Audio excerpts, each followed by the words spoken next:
बांग्लादेश में जो चीज़ हो रहा है वो कुछ दिन बाद थोड़ी दिन बाद हमारा पश्चिम बंगाल में शुरू होगा। यही 2026 में डेमोक्रेसी का पीठ पे वार करने वाला एक ही कम्युनिटी है जो है इस्लाम, कि ये जब जब बढ़ेगा हमें कत्ल करेगा।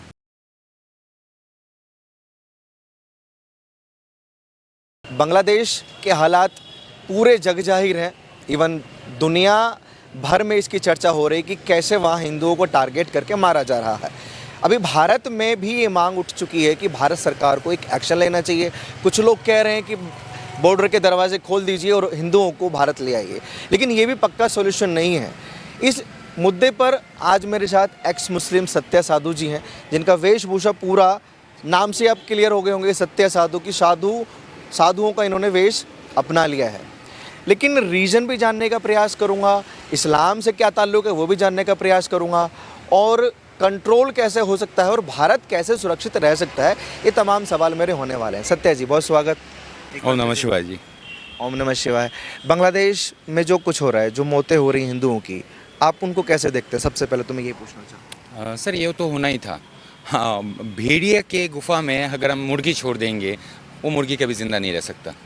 जब हमें पता है कि इस्लाम में काफिर, मुशरिक, मुर्ताद, इन लोगों का एक ही सज़ा सर्तन से जुदा, तो वही कर रहे हैं। 1971 से शुरू करके आज तक वही करते आ रहे हैं। वहाँ से पलायन करके जो पश्चिम बंगाल में दो तरह का बंगाली होते हैं, एक होता है बांगाल, दूसरा है घोटी। तो किसी से भी पूछ लेना कि इसको बांगाल क्यों बोला जाता है।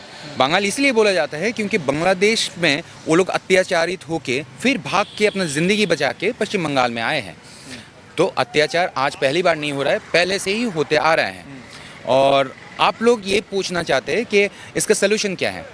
सलूशन हम बांग्लादेश के बारे में ना सोच के हमें ये सोचना चाहिए कि हमारा देश पश्चिम बंगाल का क्या होगा, क्योंकि बांग्लादेश में जो चीज़ हो रहा है वो कुछ दिन बाद थोड़ी दिन बाद हमारा पश्चिम बंगाल में शुरू होगा, यही 2026 में। आपको ऐसा क्यों लगता है कि जो बांग्लादेश के हालात है वो पश्चिम बंगाल के हो जाएंगे? सर, इसका सबसे बड़ा डेंजरस बात यह है कि हमारा शेख हसीना वहाँ से जब उनको तख्ता पलट करके भगा दिया गया, तो उसके बाद से वहाँ का कंट्रोल लेके रखा है एबीटी, अंसारुल बांग्ला टीम, जो जोशीमुद्दीन रहमानी। ठीक है। हाँ, उन्होंने इसका सारे कंट्रोल लेके रखा है। उन्होंने क्या किया है कि जमात-ए इस्लाम जिस पार्टी को 2013 में शेख हसीना ने बैन किया था, उनका सारे टेररिस्ट को, मतलब जिहादियों को उन्होंने खुला छूट दे दिया है और उसका सारे एविडेंसेस को उन लोगों ने जला दिया है। अब क्या है कि ये जितना भी क्रिमिनल्स थे वो अभी मुक्त घूम रहे हैं, आज़ाद घूम रहे हैं बांग्लादेश में। लेकिन ये भी गौर करने की बात है कि बांग्लादेश क्यों घूम रहे हैं? मतलब कानून तो उनके लिए भी है, धार्मिक मामला आ जा रहा है इसलिए घूम पा रहे हैं, ये कुछ और वजह है? और आपकी चिंता क्या है स्पेशली, क्योंकि आप एक्स मुस्लिम हैं? जी सर, मैं सिर्फ एक्स मुस्लिम नहीं, मैं एक चीज़ और खुलासा करना चाहता हूँ। मैं वो इंसान हूँ जिसने बांग्लादेश में घुस के बांग्लादेश का एक जमात इस्लाम का लीडर, जमात इस्लाम का एक आमिर हुआ करता था, उसका नाम है कादिर मुल्ला। उस कादिर मुल्ला का ऊपर केस ये था 344, उसने हत्या की थी 1971 में, रज़ाकार बन के हिंदुओं को हत्या किया था। और उस रज़ाकार को कादिर मुल्ला को मैं फांसी तक पहुंचाने के लिए जितना कोशिश था वो मैंने किया है। आप लोगों को ये कुछ दिन पहले हिंदू हत्या दिखा है, लेकिन 2013 में ब्लॉगर हत्या के बारे में कोई आवाज़ नहीं उठाया था। I was the blogger Saniur Rahman, I was Muslim. लेकिन जब मैंने इस्लाम छोड़ा, तब आप मुसलमान थे? जब मैंने इस्लाम छोड़ा 2007 को, तब से मैंने काफ़ी सारे किताबें लिखा था बांग्ला में।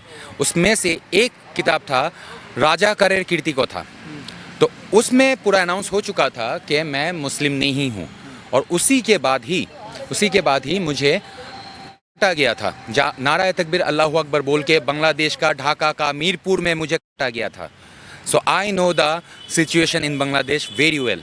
तो आज जो हो रहा है वो आज से नहीं हो रहा है, बहुत पहले से हो रहा था, लेकिन हम लोगों ने गौर नहीं किए थे सर। मतलब मानवाधिकार और इस्लाम का दूर दूर तक कोई ताल्लुक नहीं है? मानवाधिकार छोड़ो सर, इस 2025 का जो कल्चर है अलग अलग कंट्रीज़ में, उसके साथ भी इस्लाम का कोई लेना देना नहीं है। उनको सिर्फ 1400 साल पुराना हज़रत मोहम्मद मुस्तफ़ा सल्लल्लाहु अलैहि वसल्लम जिस तरीके से बोल के गए हैं वैसा ही चलना उनके लिए वाजिब है, फ़र्ज़ है, सुन्नत है। वहाँ का जो गवर्नमेंट है उसको तो भगा दिया गया है। Doctor Yunus, he is not a political party. उनको जो लोग ऑपरेट कर रहे हैं, they are Jamaat Islam, they are Ansarul Bangla team. They are Joshimuddin Rahmani. वही लोग, अलकायदा के लोग बांग्लादेश में ये हिंदू कांड चला रहे हैं। It's not normal Muslim, they are jihadis. जिस तरीके से हमारे इधर भी अनाउंस हो चुका है, जमात उलमा हिंद जिस तरीके से बोल रहा है जब जब जुल्म होगा तब तब जिहाद होगा, उनका जिहाद का नज़रिया देख लो। जिंदा दिया गया था हिंदू को। यही भविष्य होने वाला है जो वहाँ के 7% हिंदू कम्युनिटी है बांग्लादेश में, यही भविष्य है उनका। इस्लाम जहाँ जहाँ गया है वहाँ ही भविष्य को यही करके आया है। लंदन को देख लो, 7.5 साल में उन लोगों ने लंदन का जो लॉ एंड ऑर्डर है उसमें शरिया लॉ घुसा दिया है। ये चीज़ आप खुद देख लो, दुनिया में कहीं पर भी कोई भी धर्म हो, इजरायली को हम लोगों ने पनाह दिया था। फिर हम लोगों ने हमारे देश में अलग अलग धर्मों का लोग है, किसी के साथ तो हमारा प्रॉब्लम नहीं होता, लेकिन डेमोक्रेसी का पीठ पे वार करने वाला एक ही कम्युनिटी है जो है इस्लाम। वहाँ पर बोलते हैं कि डेमोक्रेसी को पीठ में वार करो, रीढ़ का हड्डी दो, बच्चा ज़्यादा पैदा करो। Number of jihadis will kill the Hindus. और वो लोग नंबर ऑफ मुस्लिम से ही, जमात से ही, भीड़ से ही वो लोग आक्रमण करते हैं। उन लोगों का शक्ति भीड़ के अलावा कुछ नहीं है। हमारे ऊपर देखो सर, हमारा हिंदू एक मर चुका है, हमारा हिंदू लोग जाग नहीं रहे हैं, लेकिन सिर्फ क्यों नहीं जाग रहे, उसकी वजह बता सकते हैं? उसका वजह यह है हमारा शिक्षा व्यवस्था। सऊदी अरेबिया में तो कोई मार नहीं रहा है कि आप मुसलमान नहीं है इसलिए मार दे रहे हैं। दुबई में देखिए कितनी तादाद गैर मुस्लिम रह रही है, वहाँ तो सब सुरक्षित हैं। उधर वहाँ का सिटीजन नहीं है सर, उधर का वो लोग सिटीजन नहीं है। क्या फ़र्क पड़ता है कि कोई सिटीजन, नागरिकता मिल जाएगी तो उससे क्या फ़र्क पड़ जाएगा, तब वो मार देंगे। तब जिजिया कर देना पड़ेगा। जिजिया एक इस्लामिक टैक्स होता है जो हर काफिर को देना पड़ता है इस्लामिक कंट्रीज़ में। और उन लोग अभी भी ज़िंदा इसीलिए है क्योंकि वो लोग तो लेबर है सर, उन लोगों से गुलामी करवाया जा रहा है।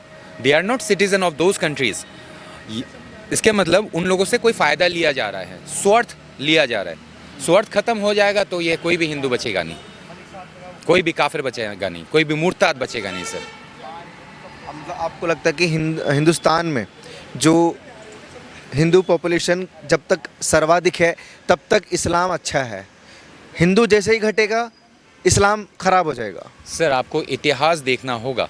इतिहास में देखा गया था कि मक्का से जब मोहम्मद को निकाल फेंका गया था तब वो जाके मदीना में आश्रय लिया था। जब तक वो कमज़ोर था, सर झुका के चलता था, जब वो थोड़ा सा नंबर में बढ़ गया तब बोला था जिहाद करो, जिहाद करो। मौलाना महमूद मदानी भी इसी वजह से ही जिहाद करो बोल पा रहा है। उसका रीज़न ये है क्योंकि उसका संख्या बढ़ चुका है। 4 शादियां करके हर साल अगर तुम 4 बच्चा पैदा करोगे तो 3 साल में तुम 12 बच्चे पैदा कर रहे हो। हमारा सरकार को हमारा जो पॉपुलेशन कंट्रोल जो एक्ट है उसको लाना पड़ेगा सर। गुस्सा वही जाहिर करता है जो कमज़ोर होते हैं, जो कुछ कर नहीं पाते, वही सिर्फ क्या बोलते हैं, ताना मार सकते हैं, गालियाँ दे सकते हैं या गुस्सा जाहिर कर सकते हैं। जो लोग काम कर सकते हैं वो लोग एक्शन ज़रूर लेंगे और वो लोग एक्शन ले भी रहे हैं सर। इसमें दोनों ही चीज़ें हैं। मौलाना मदनी कहते हैं कि हम भारत में मुसलमान खतरे में हैं, वो भी एक्शन लेते हैं, दैट मीन्स वो कमज़ोर हैं। और दूसरी तरफ हिंदू संगठन भी कहते हैं कि हम खतरे में हैं, तो वो भी कमज़ोर हैं।